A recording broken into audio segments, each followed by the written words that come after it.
자, 그러면은 오늘은 IPL하고 토닝에 대해서 설명드려 볼게요.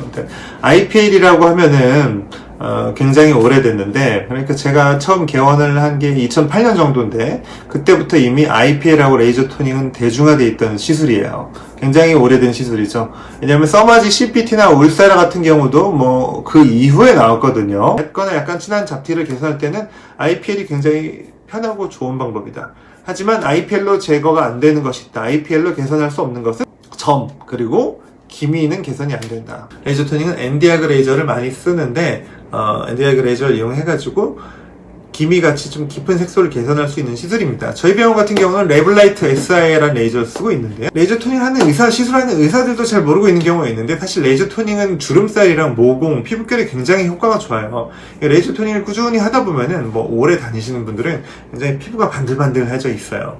그래서 레이저 토닝을 처음 시작할 때는 이 기미를 개선하고 싶어요. 안색을 좀 밝게 하고 싶어요. 해서 이렇게 시작하지만 받으면서부터 피부가 너무 좋아져가지고 반들반들해졌다고 주위에서 피부 좋아졌다는 얘기를 하기 때문에 레이저 토닝을 계속 받아요. 이렇게 얘기하십니다. 레이저 토닝의 장점은 별로 아프지 않다. 그 다음에 편하게 받을 수 있다. 그 다음에 색소와 피부결이 함께 다양하게 좋아진다.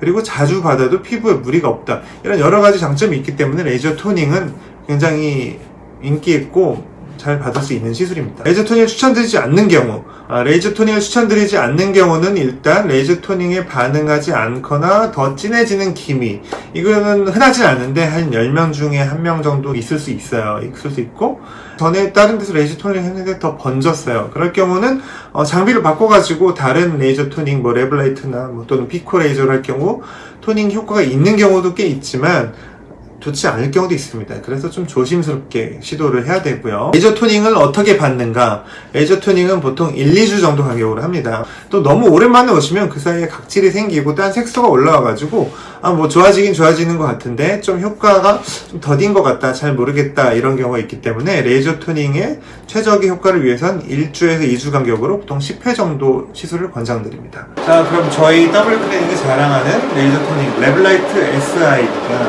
레블라이트 SI는 워낙에 호야 콤바이어라고 세상에 그 레이저 토닝을 처음 시작했던 회사 사이더슈어랑 합쳐지면서 나오는데, 레블라이트 SI는 그 레블라이트의 가장 최신 기종이에요. 저도 다양한 레이저 토닝 장비를 써봤는데 인지도에 있어도 그렇고 만족도나 색소 개선 등도 굉장히 좀 뛰어난 편이기 때문에 레블라이트 SI를 굉장히 좋아하고 있고요. 이 레블라이트 SI를 한번 제가 쏴볼게요.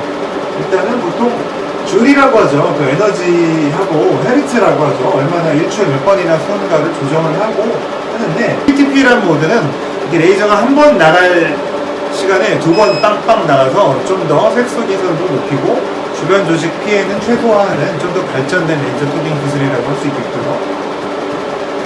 안전을 위해서는 이렇게 고글을 쓰고 하는 게 원칙이고요. 그리고 눈에 보이지 않는 1064 나노미터, 1024 나노미터 이렇게 적외선 파장이 나오기 때문에 쓰고 하는 게 좋아요. 에이밍 빔 조준하는 다른 피면 이렇게 나오는데,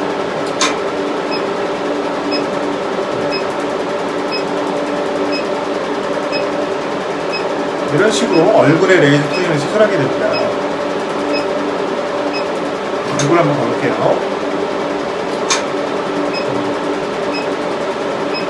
이렇게 레이저 토닝은 보통 이렇게 가로로 길게 한번 가고, 그 다음에 올 때는 세로로 한번 이렇게 길게 오면은 좀 더 얼굴 전체 좀 균일하게 시술을 할 수 있는 편이고요.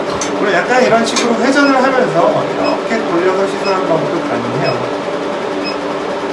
이 레이저 토닝 장비에 이거는 보통 그 스페이서라고도 하는데, 그 피부와 레이저의 거리를 조절해주는, 적당한 거리를 가늠해주는 그런 자 같은 부분이에요. 그래서 레이저 토닝 시술할 때 이게 피부에 닿을 듯 말 듯한 거리가 가장 시술에 좋습니다. 너무 멀리 있어도 안 되고 긁으면 당연히 좋지 않으니까. 그 다음에 레이저 토닝을 좀 균일하게 시술하려는 원칙 중에 하나는 이 피부하고 레이저 토닝 장비가 각이 정확히 이렇게 수직이 되게 하는 게 좋습니다. 그래서 좋은 레이저 토닝을 시술하려면은 얼굴의 그 곡률에 맞춰가지고 적당히 이렇게 부채꼴로 왔다 갔다 해주는 게, 일정한 각도를 유지하면서 시술하는 게 좋은 레이저 토닝의 요건이고요.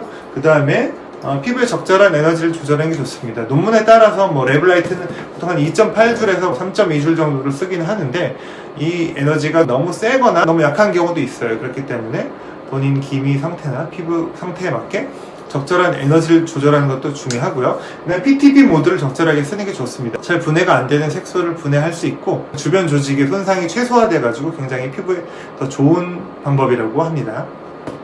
레이저 토닝은 비타민 투여라고 하죠. 그 비타민 C를 전기 영동으로 투여하는 방법을 같이 하는 비타민 밀백 관리하고 레이저 토닝을 같이 하거나 피부가 좀 민감할 경우에는 크라이오셀이라고 하죠. 그 냉각과 초음파를 좀 같이 투여하면은 좀 민감 피부가 진정되는데 그 크라이오셀하고 레블라이트 레이저 토닝을 같이 할 수 있습니다.